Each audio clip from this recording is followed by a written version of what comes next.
வணக்கம், நான் உங்கள் விமலா பேசுகிறேன். இன்றைக்கி நம்ம பார்க்க போகிறது புரோக்கன் மீட் பிரியாணி எப்படி செய்யலாம் அப்படிங்கிறத தான் பார்க்க போகிறோம். நீங்கள் இதை சாப்பிட்டு பார்த்தீங்க அப்படின்னா நார்மல் ரைஸில் உள்ள பிரியாணியை விட இது ரொம்ப டேஸ்ட்டாக இருக்கும். செஞ்சு பாருங்கள் எப்படி இருக்குதுன்ட்டு.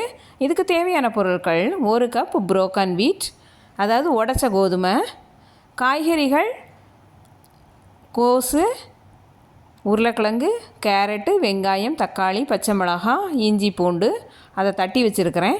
அப்புறம் ஊற வச்ச சோயா சங்க்ஸ்,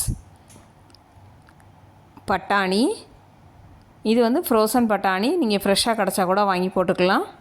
தாளிக்கிறதுக்கு பட்டை, லவங்கம், கல்பாசி, பிரிஞ்சி இலை, ஏலக்காய், சோம்பு.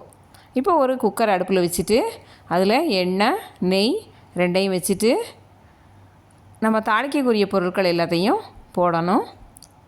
பிரிஞ்சி இலை, பட்டை, லவங்கம், ஏலக்காய், சோம்பு எல்லாத்தையும் போட்டு லேசாக பொரிஞ்சதும் வெங்காயம் ஆட் பண்ணணும். வெங்காயம் அந்த பச்சை மிளகாயையும் ஆட் பண்ணிடுங்க. உங்களுக்கு காரத்துக்கு தேவையான அளவு பச்சை மிளகாய் ஆட் பண்ணிக்கோங்க.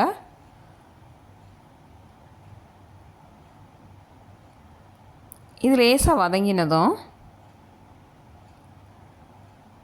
இஞ்சி பூண்டு இடித்து வச்சுருக்கிறேன், அதை போடணும்.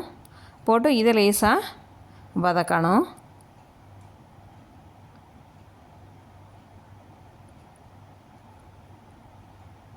இஞ்சி பூண்டு போட்ட உடனே குக்கரில் பிடிக்கிற மாதிரியாக இருக்கும். அதில் லேசாக 2 உப்புத்தூள் தூவினீங்க அப்படின்னா பிடிக்காது. அப்புறம் தக்காளி ஆட் பண்ணணும். தக்காளி 1 தக்காளி போதும். இது லேசாக வதங்கினதும் நம்ம வெட்டி வச்சுருக்கக்கூடிய காய்கறிகள் எல்லாத்தையும் சேர்க்கணும். நீங்கள் பீன்ஸ் இருந்தாலும் ஆட் பண்ணிக்கலாம். என்கிட்ட பீன்ஸ் இல்லை, அதனால் ஆட் பண்ணலை.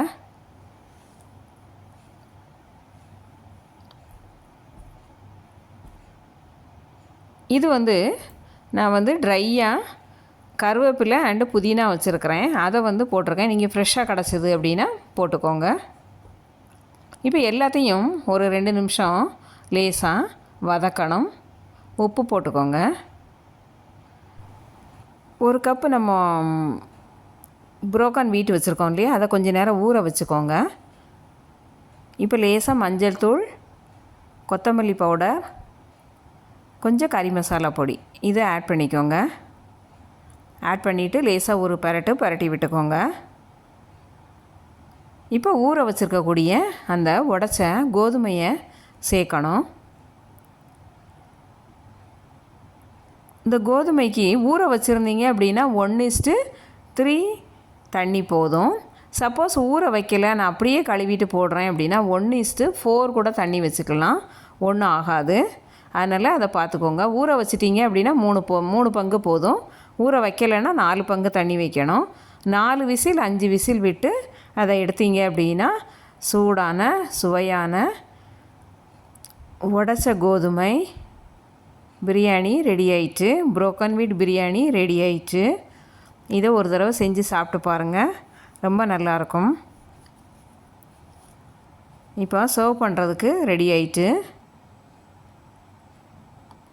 மார்னிங் டிஃபன், நைட்டு டின்னருக்கு இது சாப்பிட்டுக்கலாம்.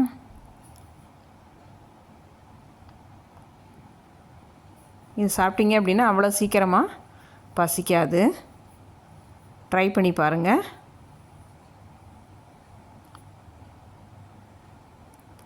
இது சம்பலோடு பரிமாறலாம். தேங்க்ஸ் ஃபார் வாட்சிங். நன்றி.